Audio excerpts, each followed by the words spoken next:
The clothes you wear are more important than you think. In fact, they can influence your cognitive abilities and your behavior. You don't believe me? Well, keep watching this video. Hello everyone and welcome back to my channel. My name is Bri and I am a pre-qualified psychologist. Today we are going to talk about enclothed cognition, the psychological concept whereby what you wear can influence your cognitive abilities and your behavior. As usual, this video will be divided into chapters, which you can find here. So without further ado, let's get into it. Chapter 1. The concept of enclothed cognition. In 2012, the psychologists Adam and Galinsky published a study that first introduced the concept of enclothed cognition. In the study, they asked participants to perform a Stroop task. The Stroop task is a test that assesses cognitive abilities by measuring the time that it takes participants to say the ink with which a word is displayed by, whilst ignoring the word written with said ink. For example, let's say that the word blue is written with green ink. Well, in this case, participants should say green, whilst refraining from the impulse of saying blue, that is the word that is actually written. In Adam and Galinsky's study, half of the participants completed the task wearing their normal street clothes, whilst the other half completed the task whilst wearing lab coats. Well, what they found was that participants that were wearing lab coats performed better in the task compared to participants that were just wearing their normal clothes. They then performed a similar study with both groups of participants wearing lab coats, although one group was sad that the coats belonged to artists, whilst the other group was told that the coats belonged to doctors. Well, the participants that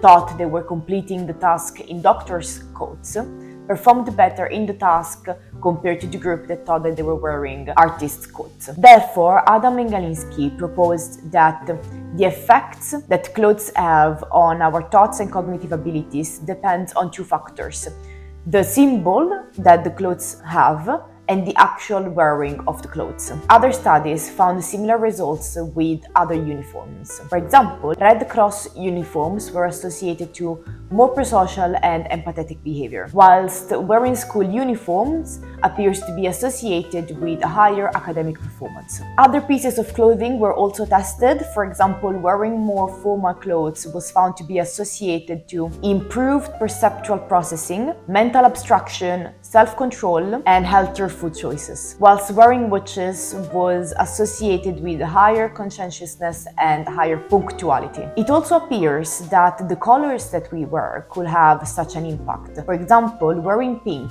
was found to be associated with stronger egalitarian sex roles compared to blue, whilst wearing red was found to be associated with dominance and competitive advantage. Chapter 2. What does this all mean?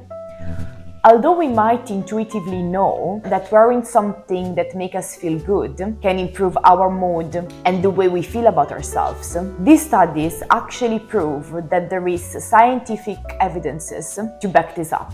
In fact, according to these studies, what we wear not only impacts the perception that others have of us, but also the perception that we have of ourselves. Depending on what we wear, we might perform better, carry ourselves with more confidence, and just overall perceive ourselves in a better way. By the way, the majority of the people that watch my videos are not actually subscribed to the channel. You can fix this by hitting the subscribe button, and as I'm only starting making videos, this will really help the channel grow.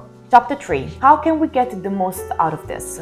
Now that we have the scientific evidences and the meaning of these scientific evidences, we can actually think about how can we apply all of this to our everyday lives. In fact, what this study suggests is that if you want to become a better version of yourself, you will need to start dressing as the better version of yourself. Let's, for example, take into account the three areas of life in which people usually want to make improvements: health, work, and personal life. Let's start with health.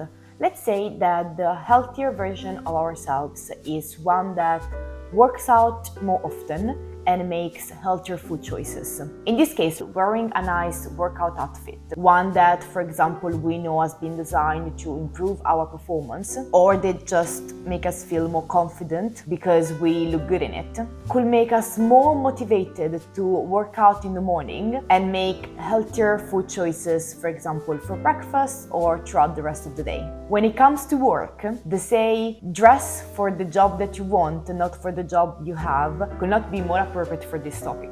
In fact, as we saw, wearing more formal clothes could improve our productivity and our overall job performance. Even if you work from home, you could avoid working in a tracksuit and dressing as if you were going to the office. Also, wearing clothes that make us feel good and more confident during a work interview could improve our performance during the interview itself. Finally, when it comes to personal life, the most important thing, I believe, is to wear what makes us feel good. It is in fact useless to follow current trends if you don't feel good in the outfits that the current trends have to offer. It is much more valuable to find your own personal style and wear the things that suit you the most. In terms of finding your personal style, you can look for inspiration on Pinterest, for example. And for wearing the things that suit you the most, you can do some research and find out what your body type is and wear clothes that are more suitable to your own body type.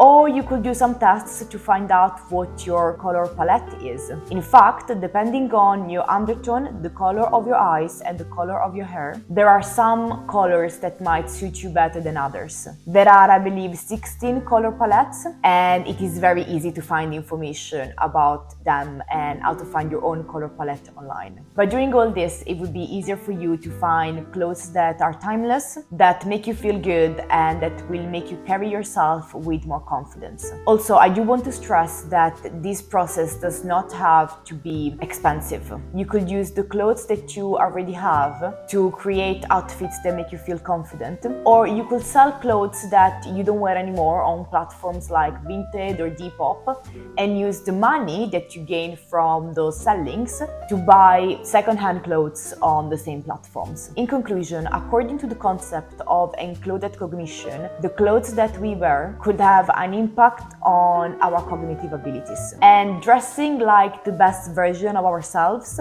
could actually make us become the best version of ourselves. And this brings us to the end of the video. I really hope you enjoyed it and found it helpful. If you did, you can like this video or leave a comment, as it really helps the algorithm apparently. As usual, I'm going to leave some references and additional readings in the description box below, where you will also find my socials and my website. And that is really all for today's video, and I'll see you in the next one. Bye!